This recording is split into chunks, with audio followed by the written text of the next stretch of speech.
Maligayang pag-aaral sa Filipino TV. Ang ating aralin ay tungkol sa dokumentasyon ng produkto sa asignaturang Filipino sa piling larang Technical Vocational. Tatalakayin natin ng Module 11, ika-11 linggo ng iwang markahan. Sa kabuuan ng aralin ay inaasahan ng bawat mag-aaral ay naipaliliwanag sa paraang sistematiko at malinaw ang piniling anyo sa pamamagitan ng paggamit ng angkop na mga termino.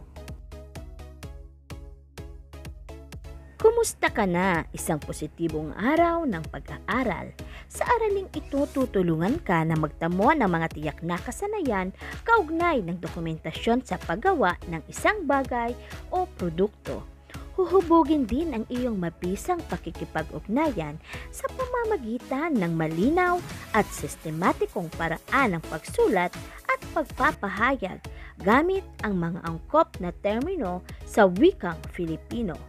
Magagamit mo ng lubos ang kakayahang matututuhan dito sa pagharap mo sa larangang nais mong tahakin sa mga susunod na panahon.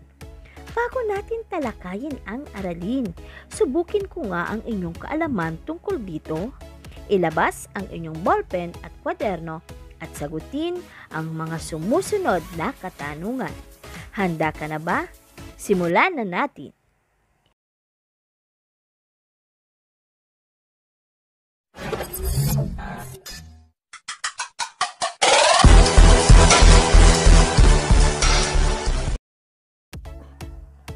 Panuto, basahin at sagutin ang sumusunod na mga katanungan. Isulat sa kwaderno ang titik ng tamang sagot. Ang dokumentasyon sa paggawa ng isang bagay o produkto ay isang puwang. A. Impormasyon ng produkto. B. Nakatalang proseso sa paggawa. C. Patalastas ng produkto. D. Larawan ng produkto.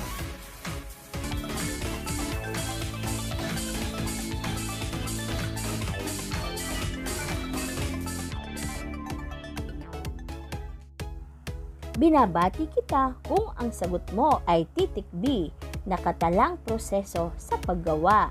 Mahusay!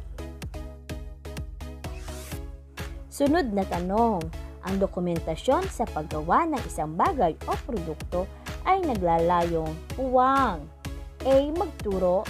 B. Mang-aliw. C. Manghikayat. D. Magpabatid.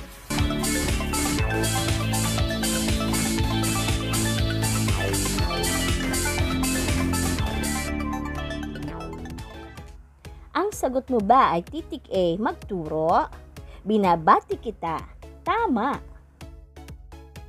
Ang dokumentasyon sa paggawa ng isang bagay o produkto ay gumagamit ng puwang na termino at salita. A. Balbal at payak. B. Wasto at angkop.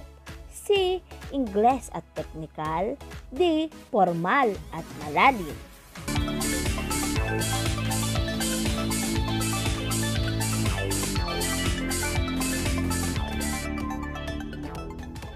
Ang tamang sagot ay titik B, wasto at angkop.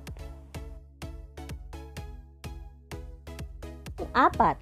Nararapat na magtaglay ang dokumentasyon sa paggawa ng isang bagay o produkto ng puwang, puwang at puwang. A. Layunin, proseso at larawan. B. Kahulugan, uri at hakbangin. C. Katangian, kahalagahan at uri. D.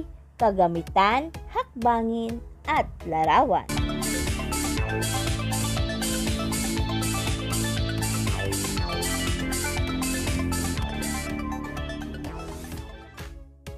Ang sagot mo ba ay titik D, kagamitan, hakbangin at larawan?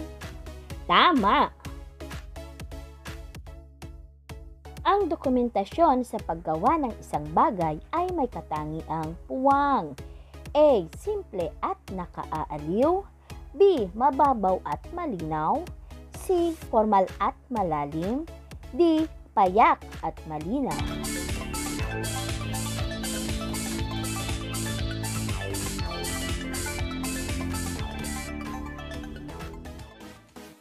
Ang sagot mo ba ay titik B, payak at malinaw? Magaling!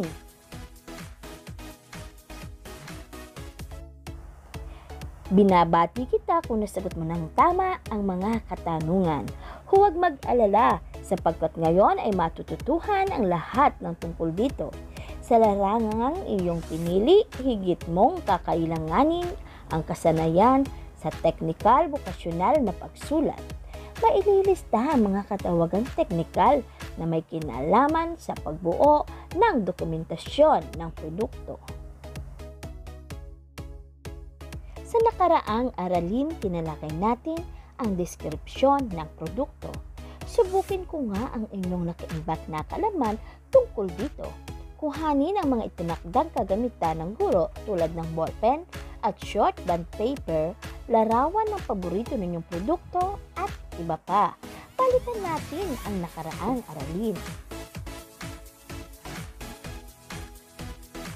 Pumili ng isang produkto na madalas mong gamitin at ipagpalagay na ikaw ay isang artistang nag-iendorso ng produktong ito. Ipakilala mo nga ang iyong produkto upang mahikayat ang mga mamimili gamit ang kaalaman sa pagsulat ng deskripsyon ng produkto sa pamamagitan ng pagpuno sa sinimulang pangungusap sa ibaba. Isulat ang kasagutan sa isang short band paper.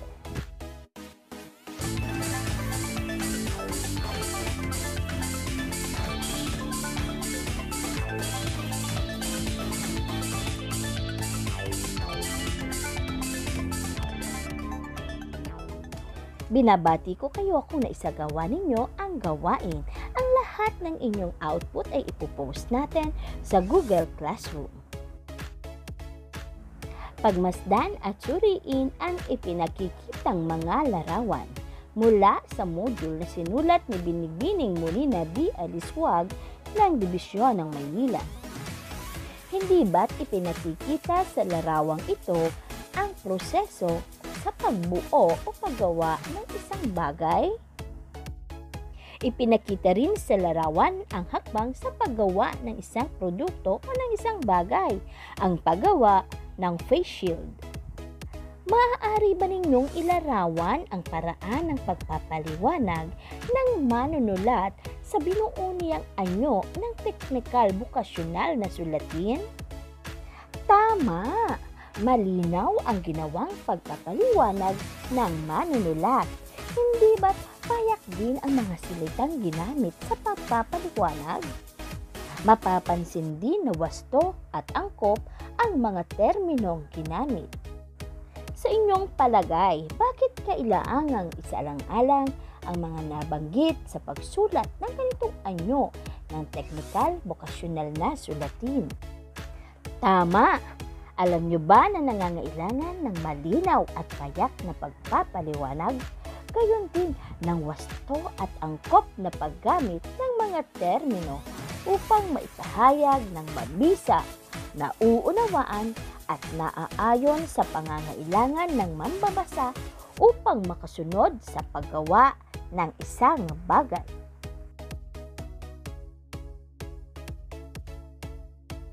Muli uulitin natin na sa proseso ng pagbuo o paggawa ng isang bagay, dapat ito ay malinaw, payak ang mga salita, wasto at angkop din ang mga termino. Ito ang mga katangiang dapat tagayin ng pagsulat ng dokumentasyon sa paggawa ng isang bagay o produkto.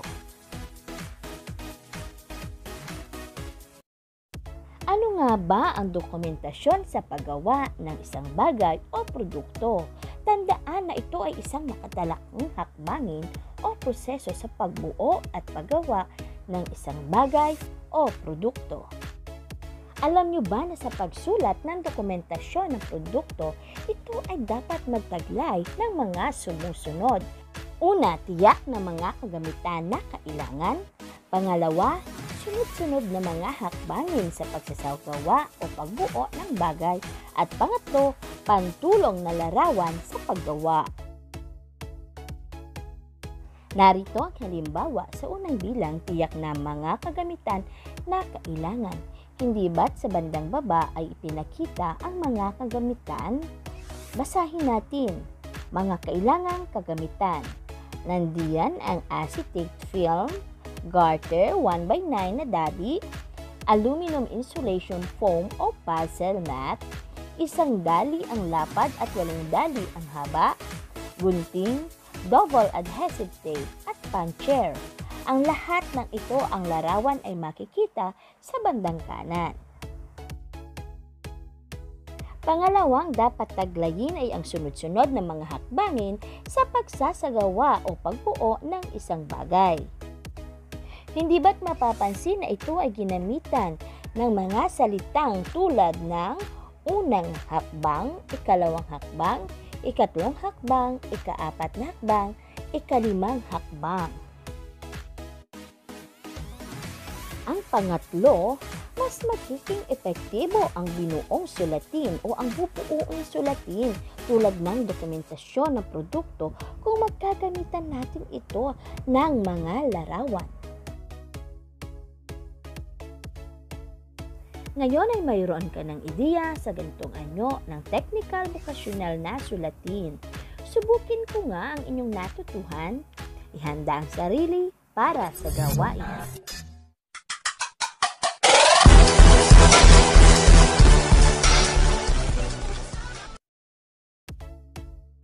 Tuwang ang isang kasama sa bahay gumawa ng isang dokumentasyon sa paggawa ng isang bagay o produkto gamit ang kalamang natutuhan sa aralin.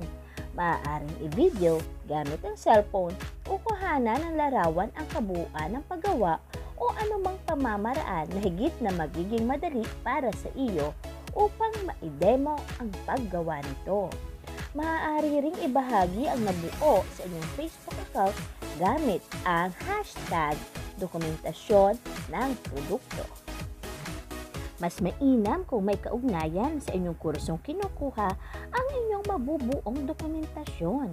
O kung hindi naman, ay maaari kahit anong do-it-yourself. Katulad ng inyong mga napapanood sa YouTube na DIY. Subalit huwag kalimutan na dapat taglay nito ang mga pangangailangan sa pagbuo ng dokumentasyon ng produkto o ng isang bagay. Isalang-alang ang pamantayan sa pagmamarka sa inyong gawain. Ipasa ito sa asynchronous classroom sa oras at petsa na ipinaskil ng guro.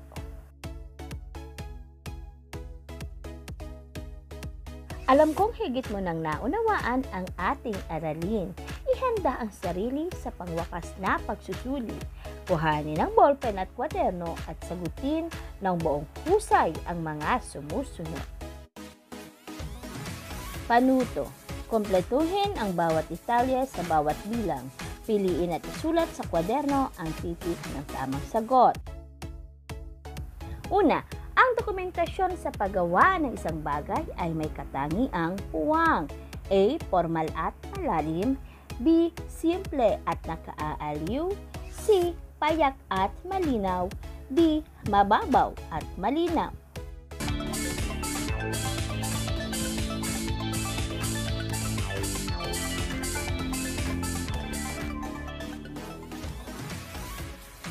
Pangalawa, ang dokumentasyon sa paggawa ng isang bagay o produkto ay isang puwang. A. Larawan ng produkto. B. Patalastas ng produkto. C. Impormasyon ng produkto. D. Nakatalang proseso ng paggawa.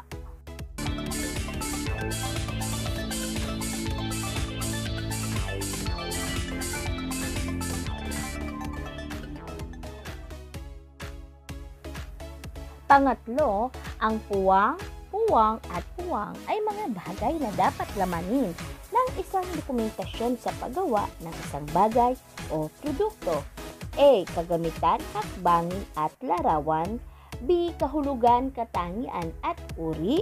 C. Kahalagahan, uri at larawan.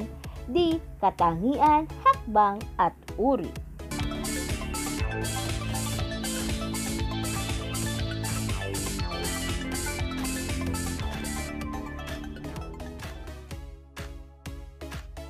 Pang-apat, layunin ng dokumentasyon sa paggawa ng produkto na puwang. A. Manlibang, B. Masuro, C. Magpabatid, D. Manghikayat.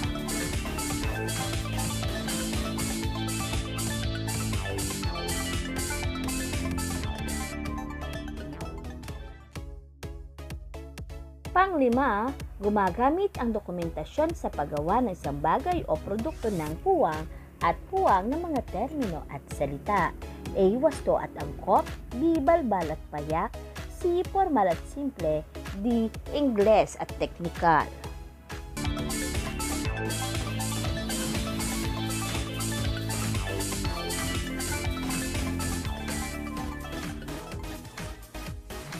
Madali mo bang nasagot ang pagsubok? Tingnan ang susi sa pagwawasto upang maiwasto ang inyong papel. Binabati kita! Tandaan, ang dokumentasyon sa paggawa ng isang bagay o produkto ay isang nakatalang proseso sa paggawa ng isang bagay o produkto. Ito ay nararapat na naglalaman ng tiyak na kagamitan sa paggawa, sunod-sunod na hakbangin sa pagbuo at pantulong na larawan. Ang paggamit ng wasto at angkop na termino at salita ay lubhang mahalaga. Ngayon ay may kaalaman ka na sa ating aralin. Binabati kita. Maligayang pag-aaral. Ito ang inyong guro na nagsasabing, naniniwala ako na natuto ka dahil naniniwala ako na ito ang piling larang mo. Hanggang sa muling sesyon ng pag-aaral dito lamang sa Filipino TV. Padayon!